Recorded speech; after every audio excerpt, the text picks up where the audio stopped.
Today we're gonna to talk about immunology and the immune system, the amazing defense system that protects our bodies from infections, diseases, and even cancer. By the end of this video, you will understand what immunology is, what immunity means, how the immune system detects dangerous substances, the difference between innate and adaptive immunity, the main immune cells and antibodies, and the important organs of the immune system. So let's begin. What is immunology? Immunology is the branch of biology and medicine that studies the immune system. The immune system is responsible for protecting our body against harmful invaders. These include bacteria, viruses, parasites, fungi, and toxins. The immune system can also detect and destroy abnormal cells such as cancer cells. Immunology also studies many important medical topics including vaccines, allergies, autoimmune diseases, organ transplant rejection. Understanding immunology helps scientists develop treatments that strengthen or control the immune system. What is immunity? Immunity is the ability of the body to resist infections and diseases. The immune system works by identifying foreign substances, which are called antigens, and then eliminating them. When the immune system detects an antigen, it activates a defense response to remove the threat. What is an antigen? An antigen is any substance that can trigger an immune response.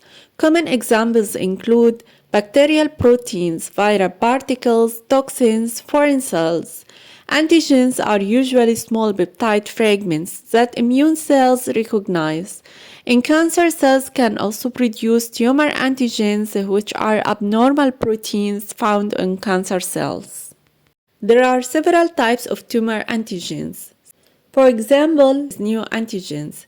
These are new proteins created by mutations in cancer cells. They exist only in cancer cells, making them excellent targets for cancer immunotherapy. Overexpressed self-antigens. These are normal proteins, but cancer cells produce them in very high amounts. A common example is HER2, which is overexpressed in some breast cancers. Differentiation antigens. These are tissue-specific proteins. For example, proteins normally found in melanocytes may appear in melanoma tumors. The immune system has two major types of immunity. The first one is innate immunity, also called natural immunity. The second one is adaptive immunity, also called acquired immunity. Adaptive immunity includes two main mechanisms: humoral immunity, which involves B cells and antibodies; cell-mediated immunity, which involves T cells. Let's look at each one. Innate immunity is the body's first line of defense. It's present from birth and responds very quickly when pathogens enter the body. However, it's non-specific, meaning it reacts the same way to many different threats. It also doesn't create immune memory. Innate immunity includes several defense mechanisms: physical barriers, chemical barriers, cellular defenses, and physiological defenses. Physical barriers prevent pathogens from entering the body.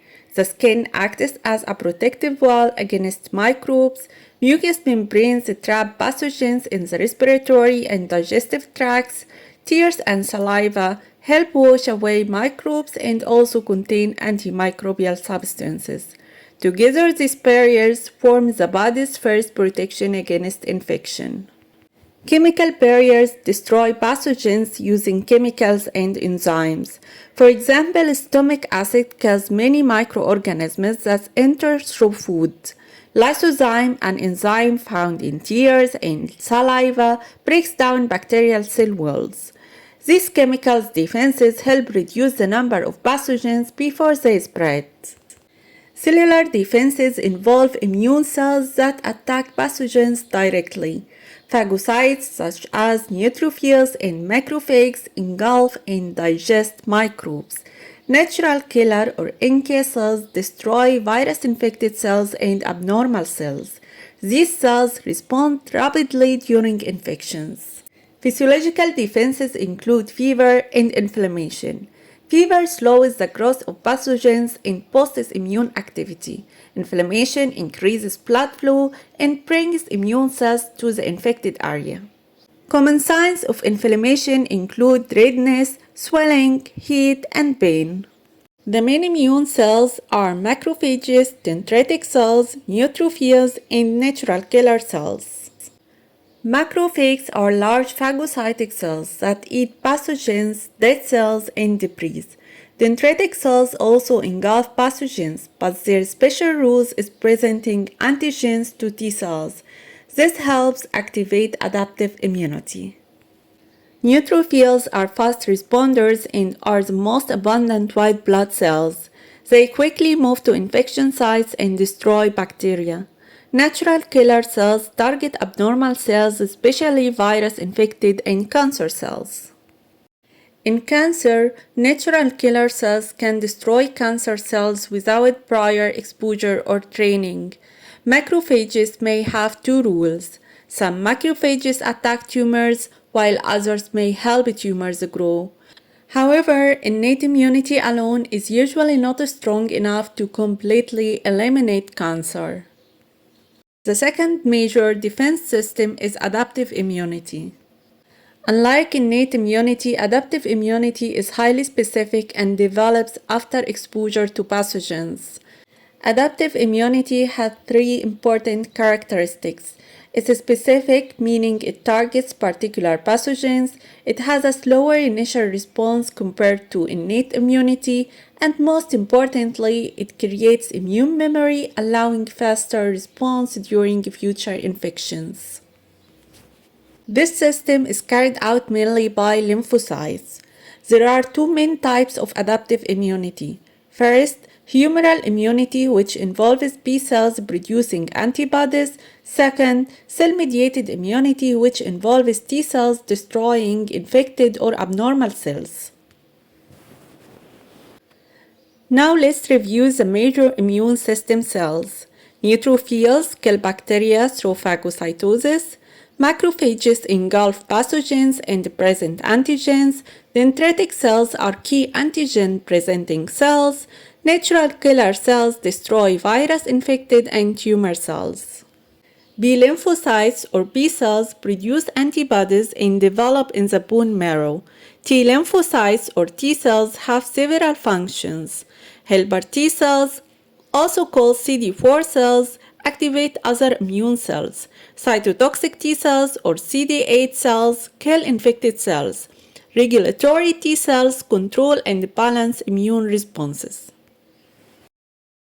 Antibodies, also known as immunoglobulins, are proteins produced by B cells. They bind specifically to antigens found on pathogens. Antibodies perform several important functions.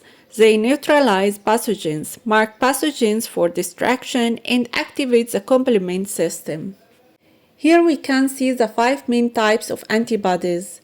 Immunoglobulin A is found in mucus, saliva, tears, and breast milk. It protects body surfaces exposed to the environment.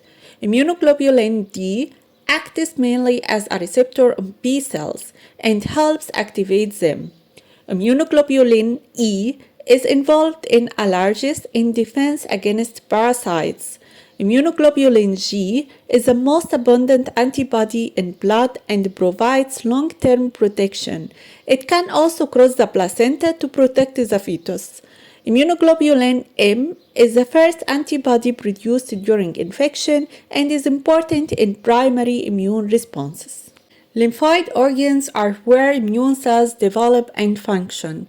Primary lymphoid organs include the bone marrow, where blood cells are produced, and the thymus, where T cells mature. Secondary lymphoid organs are where immune responses occur. These include lymph nodes, the spleen, tonsils, and Peyer's patches in the intestine. In conclusion, the immune system consists of innate and adaptive immunity, working together to protect the body. Innate immunity provides rapid, non-specific defense, while adaptive immunity provides targeted and long-lasting protection through memory cells and antibodies. Understanding the immune system is essential in studying infection, vaccines, autoimmune diseases, and cancer therapies.